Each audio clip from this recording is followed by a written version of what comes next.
नमस्ते everyone, welcome और welcome back to my YouTube channel. ठंड बहुत ज़्यादा बढ़ गई है, तो आई होप आप अपना ख्याल रख रहे होंगे। आज सैटरडे है, वीकेंड है और मैं नेक्स्ट वीक के लिए अपने लिए कुछ स्टॉक्स और इंडिसेस को आइडेंटिफाई कर रही थी। तो इस वीडियो को आगे बढ़ाने से पहले मैं आपको ये बता दूं कि इस वीडियो में जो भी मैंने शेयर किया वो सिर्फ और सिर्फ मेरा पर्सनल होमवर्क है और बाय और सेल रिकमेंडेशन इसमें नहीं दी गई है। अगर आपका पर्पस लर्निंग का है तभी आप इस वीडियो को आगे तक देखिएगा और वीडियो को पूरा ज़रूर देखिएगा सो दैट आपकी लर्निंग में भी आपको हेल्प हो। सो लेट्स मूव अहेड और देखते हैं कि हमारे होमवर्क में कौन-कौन से स्टॉक्स हैं। सबसे पहले हमारे स्टॉक वॉच लिस्ट में है दीपक नाइट्राइट और हमारे सामने इसका वीकली टाइम फ्रेम का चार्ट अवेलेबल है। जैसा कि हम यहाँ पे देख सकते हैं कि दीपक नाइट्राइट का जो स्टॉक है वो काफी समय से एक्चुअली अक्टूबर 2021 से ही एक कंसोलिडेटिंग बिहेवियर हमें शो करता हुआ दिखा रहा है। और अगर हम इसे चेक करें मूविंग एवरेजेस के साथ तो मूविंग एवरेजेस भी जो है उन सबके ऊपर अभी स्टॉक का बिहेवियर चल रहा है after an up trend.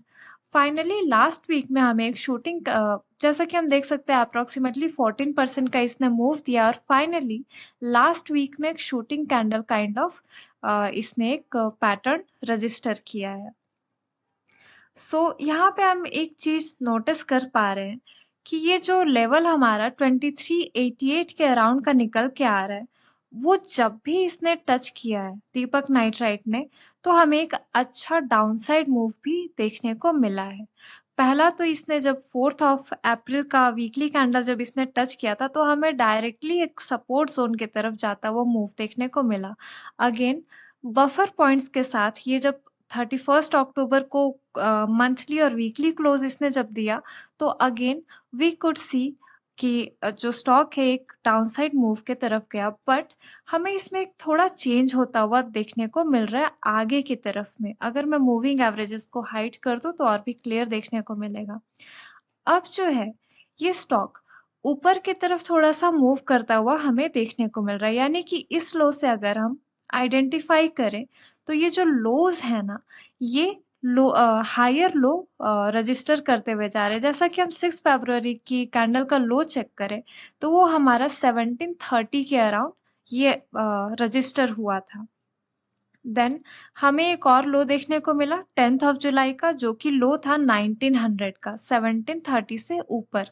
Again हमें एक लो देखने को मिला 23rd अक्टूबर को जो स्लाइटली थोड़ा ऊपर है। 10th ऑफ जुलाई की कैंडल का लो था अभी ऊपर है 1921 से। यानी कि अप्रोक्सीमेटली हमें एक ऊपर जाता हुआ ट्रेंड हमें देखने को मिल रहा है और सपोर्ट से इसे अच्छा खासा स्ट्रेंथ अप ट्रेंड में अब मिलने लग गया है। और ये जो रेजिस्टेंस भी है ये जब सपोर्ट थोड़ा ऊपर की तरफ हमारा शिफ्ट होने लगता है तो रेजिस्टेंस में एक वीकनेस भी आने को हमें एक्सपेक्टेशन रखना चाहिए। अगर हम डेली चार्ट पे जाएं तो इसी चार्ट को हम देख सकते हैं कि 50 और 100 ईएमए के मूविंग एवरेजेस जो है मैंने लगा रखे हैं और ये दोनों भी बुलिशनेस को कंफर्म करते हुए देखे जा सकते हैं। लास्ट 3 डेज के जो कैंडल्स है वो कुछ तो ड्यूबियस है, डाउटफुल है because of presence of sellers in all of these candles. Last 8th of December और इसके पहले जो 6th ऑफ दिसंबर का था इसमें भी हमें देखने को मिला एक शूटिंग स्टार का formation followed up on 8th of December. इस कैंडल का हमें फॉलो अप भी देखने को मिला था। तो अब ये जो है स्टॉक इसे मैंने आइडेंटिफाई क्यों किया है उसका रीजन है हमारा वीकली चार्ट पे। वीकली चार्ट पे हमें देखने को मिल रहा है एक हार्मोनिक पैटर्न का फॉर्मेशन जो अभी अंडर फॉर्मिंग ये मतलब अभी ये फॉर्मेशन कंप्लीट नहीं है। फॉर्म तब होगा जब पाइवट भी ये होल्ड कर जाएगा। पाइवट भी हमारा आता है 31 अक्टूबर 2022 का हाई 20 जो कि है 2356.60 का लेवल जो अलाइन हो रहा है हमारे रेजिस्टेंस बैंड जो कंसोलिडेटिंग एरिया है कंसोलिडेशन जोन का रेजिस्टेंस बैंड हमारा बनता है 2388 का। तो जैसा कि हमने ये देखा सपोर्ट जो है वो ऊपर की तरफ शिफ्ट होता चला जा रहा है, जिससे रेजिस्टेंस बैंड में वीकनेस हमें देखने को एक चांस हमें मिल सकता है। तो अगर ये रेजिस्टेंस जो है ब्रीच हो जाता है, तो साथ ही साथ ये ब्रीच करेगा pivot B of harmonic setup. तो अगर पाइवट बी हमारा जब भी हार्मोनिक सेटअप का ऊपर की तरफ ब्रीच होता है और होल्ड कर जाता है, कंडीशन है होल्ड करना, तो अगर ये होल्ड कर जाता है तो हमें लगभग 2860 प्लस का, जो कि पाइवट डी का पोटेंशियल रिवर्सल जोन है, वहां तक हमें इसका मूव देखने को मिल सकता है चार्ट पे। कंडीशन यही है कि ये जो हार्मोनिक सेटअप है ट्रिगर होने के लिए हमें वेट करना होगा 2388 के जोन का ब्रीच होने का, और उसके बाद हम अपने डिजायर स्टॉप लॉस या जैसा भी हमारा रिस्क मैनेजमेंट होता है उसके अकॉर्डिंग हम एक अच्छी खासी मूव का वेट कर सकते हैं, जो कि लगभग हमारा, अगर हम 2400 से भी अप्रोक्सीमेटली लें, तो लगभग मोर देन 19% का मूव देखने को मिल सकता है। नाउ दीपक, सॉरी, वीकली टाइम फ्रेम का ये हमारा आइडेंटिफिकेशन है, तो टाइम भी हमें उसी ढंग का लेकर चलना होगा। ऐसा नहीं कि आज अगर ब्रीच हो गया तो कल को परसों ही या 2-3 दिनों में, ऐसा नहीं हो जाएगा। मूवमेंट भी बड़ा है और टाइम फ्रेम जो हमारा ये सेटअप आइडेंटिफाई हुआ और टाइम फ्रेम भी बड़ा है, यानी कि वीकली है। तो हम वीकली बेसिस पे लगभग 18-19% का एक टारगेट लेकर इसमें चल सकते हैं। कंडीशन वही है कि 2388 का ब्रीच हमें स्ट्रेंथ के साथ देखने को मिले with our own risk appetite and risk management. So this is all about Deepak nitrite. Next stock मेरे वॉच लिस्ट में है पटेल इंजीनियरिंग का। हमारे सामने इसका वीकली चार्ट ओपन है और जैसा कि हम देख सकते हैं, लगभग अप्रैल 2023 से इसने काफी अच्छा अपसाइड मूव रजिस्टर किया और उसके बाद इसने कुछ टाइम डाउनसाइड में भी अपना बिताया है। अब अगर हम इसे देखें तो ये जो upside move along with this downside move जो जिसकी अभी मैं बात कर रही हूँ, इन दो को हम मिला दे तो हमारे सामने एक पैटर्न बनता हुआ नजर आ रहा है, जो कि है पोल एंड फ्लैग का, जिसका हमें ब्रीच देखने को मिला 20 नवंबर के वीकली कैंडल से। ऑल्दो ये दो कैंडल्स कुछ बेयरिश थी, बट हमें लास्ट वीक इसमें 26% से ज्यादा का अपसाइड मूव रजिस्टर होता हुआ देखने को भी मिला है। अगर हम पोल एंड फ्लैग पैटर्न को ट्रेड करने की बात करें कि इस पर्टिकुलर चार्ट पैटर्न को हम ट्रेड कैसे करते हैं, तो हमारे सामने है इसका जो पोल वाला हिस्सा आता है, लगभग उसको अगर हम रफली अपने सेफ साइड में रहने के लिए देखें तो लगभग हमारा ये 40 पॉइंट्स का बनता है मूव। तो फ्रॉम द ब्रीच, कि ये जो फ्लैग वाले पोर्शन का जो ब्रीच हमें देखने को मिला, यहाँ से अगर हम आगे की तरफ 40 पॉइंट्स का अगर हम काउंट लेकर चले, जो कि लगभग हमारा 80 88 के अराउंड बैठता है, यानी कि 88 का हमारा पोल का जो है फ्लैग एंड पोल के पैटर्न का टारगेट हो जाएगा लगभग 88 के अराउंड। सो ये जो है वीकली टाइम फ्रेम पे मैंने इस पैटर्न को आइडेंटिफाई किया है, तो टाइम फ्रेम लगभग उसी हिसाब से लगेगा, इसमें काफी टाइम लग सकता है।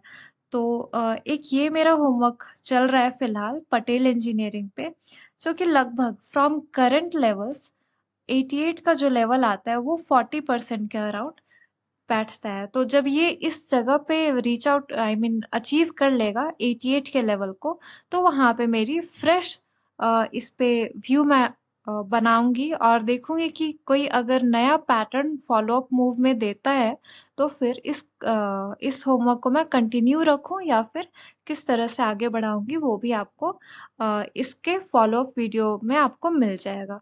अभी उसमें काफी टाइम लग सकता है, तो लेट्स सी एंड वॉच इस फ्लैग एंड पोल का होता क्या है। सो this is all about Patel engineering. Next chart हमारे सामने ओपन है HDFC लाइफ इंश्योरेंस का daily chart. HDFC life insurance पे मैंने एक ट्रेड लिया था और एक ट्रेंडिंग मूव कैच भी किया था लगभग 5% का, और उस पे मैंने एक सेपरेट वीडियो बना रखी है, अगर आप चैनल पे चेक करें तो HDFC लाइफ इंश्योरेंस के स्पेशली इसी ट्रेड के ऊपर मैंने एक खास वीडियो डाली हुई है, 10-15 मिनट की कुछ होगी और उसमें आप मेरा पूरा अप्रोच देख सकते हैं from the point of entry से लेके from the point of exit तक। इवन एग्ज़िट जो मेरा मैंने लगभग 670 के अराउंड लिया था, उसका एग्ज़िट भी लेने के बाद मुझे लगा था कि ओके, अभी थोड़ा और भी ज़्यादा मूव देखने को मिलेगा बट बिकॉज़ मेरे पास ऑलरेडी अच्छा मूव कैप्चर हो चुका था, काफ़ी अच्छा मूव 5% का लगभग था, तो I was happy with it. तो अब देखते हैं कि आगे इसमें क्या है। हालाँकि उस वीडियो का लिंक जो है आपको आई बटन में भी देखने को मिल जाएगा और डिस्क्रिप्शन बॉक्स में भी मैं उसका लिंक आपसे शेयर कर दूँगी। अगर आपको इंटरेस्ट है कि सारे पॉइंट्स ऑफ ट्रेड्स यानी कि entry, stop loss trailing stop loss और पॉइंट ऑफ एग्ज़िट, ये सब मैं किस तरह से मैनेज करती हूँ, अगर आपको वो जानने का मन हो, ज़रूरत लगे तो आप ज़रूर चेक कर लीजिएगा डिस्क्रिप्शन बॉक्स में। जैसा कि लास्ट वीडियो में मैंने ये शेयर किया था कि हार्मोनिक सेटअप अब ये पैरेलल चैनल की फ़िलहाल देखते हैं। ये जो हार्मोनिक सेटअप जो मैंने आइडेंटिफ़ाई किया था, इसका जो रिवर्सल ज़ोन था 685 से 670 के बीच का, हमें यहाँ पे ही काफ़ी ज़्यादा चॉपीनेस देखने को मिल रही है और एक हॉल्ट आ गया है इस पूरे अप ट्रेंड में। ये अप ट्रेंड मैंने लगभग कैच किया था, ये जो फॉलिंग ट्रेंड लाइन आपको ब्लू कलर से देखने को मिल रही है, इसके बाद। तो एनीवे अब इसका काम नहीं है। तो अब ये जो है, इसमें हॉल्ट अभी आ चुका है, तो आगे का मेरा व्यू इसमें है क्या? हार्मोनिक सेटअप का जैसा कि हम जानते हैं कि ये रिवर्सल ज़ोन है, तो ऑब्वियसली यहाँ पे मैं बिना कन्फर्मेशन के अभी लॉन्ग साइड में नहीं जाऊँगी। इस रिवर्सल ज़ोन को किस तरह से देखते हैं, कंसीडर करते हैं, उसकी अगर बात करूँ, तो यहाँ पे टाइम डीके फैक्टर यानी कि इसी ज़ोन में कंसोलिडेशन के साथ जो इसकी वैल्यूएशन में गिरावट आ रही होती है, यानी जितना लंबा समय ये टिका रहेगा इसी ज़ोन पे, उतना ये अप ट्रेंड जो इसका अगर पॉसिबल होता, यानी कि अगर इसे ऊपर जाना होता, तो वो जा नहीं पाया और उस टाइम फैक्टर में वो वैल्यूएशन इसकी डीके हो गई। या तो वो या फिर एक करेक्शन जो कि हम प्राइस में करेक्शन देखते हैं, यानी कि 685 से लेके अगर इसे 650 तक आना है, तो वो प्राइस करेक्शन। तो ये 2 तरीका होता है कि रिवर्सल ज़ोन्स को हम किस तरह से देखते हैं। तो फिलहाल तो यहाँ पे हमें चॉपीनेस देखने को मिल रही है। नया लॉन्ग पोज़ीशन फिलहाल मैं तभी बनाऊँगी जब हमें इस कंसोलिडेटिंग रेंज का एक अच्छा ब्रीच मिलेगा और जिसका इमीडिएट रेजिस्टेंस भी 695 के अराउंड जो बैठता है, वो भी जब क्लियर हो जाएगा कन्फर्मेशन के साथ, स्ट्रेंथ के साथ, सिर्फ तभी।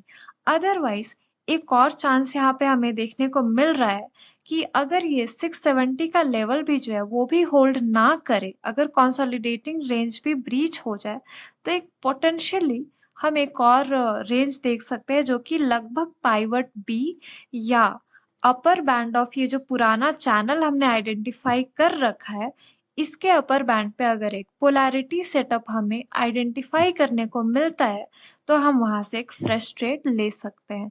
एक तो पैरेलल चैनल के अपर बैंड का पोलैरिटी एरिया हो जाएगा, पोलैरिटी सेटअप हो जाएगा और साथ ही साथ हार्मोनिक सेटअप के पाइवट बी का भी सेम वही पोलैरिटी सेटअप काम कर सकता है यहाँ पे। तो 2-2 कन्फर्मेशन हमारे पास अगेन पिछली बार की तरह सामने आती हुई इसमें देखने को मिल रही है। फिलहाल इमीडिएट बेसिस पे इसमें लॉन्ग्स में जाना बहुत वाइज़ नहीं लग रहा है बिकॉज़ आरएसआई भी अगर आप चेक करें, तो जो simple moving average of 21 day period है, उसके नीचे आरएसआई जो है, वो ओवरबॉट टेरिटरी से धीरे-धीरे नीचे की तरफ जाता हुआ दिख रहा है और मूविंग एवरेज के भी नीचे ये क्रॉस कर चुका है। हालाँकि ये रिवर्स भी कर सकता है बट हमें ये जो हमारे टेक्निकल चार्ट पे टेक्निकल एनालिसिस हमने किया कि पोलैरिटी सेटअप को अगर हम आइडेंटिफ़ाई कर सकें, तो वो एक आइडियल केस सिनेरियो होगा। तो उसी व्यू के साथ मैं एचडीएफसी लाइफ को अभी अपने वॉच लिस्ट में बनाकर रखूँगी। मिलते हैं नेक्स्ट वीडियो में। आई होप आपको मेरे इन सारे वीडियोज़ से अच्छी लर्निंग मिल रही होंगी और आप चैनल को ज़रूर सब्सक्राइब करिएगा अगर आपको वीडियोज़ हेल्पफुल लगती हैं तो।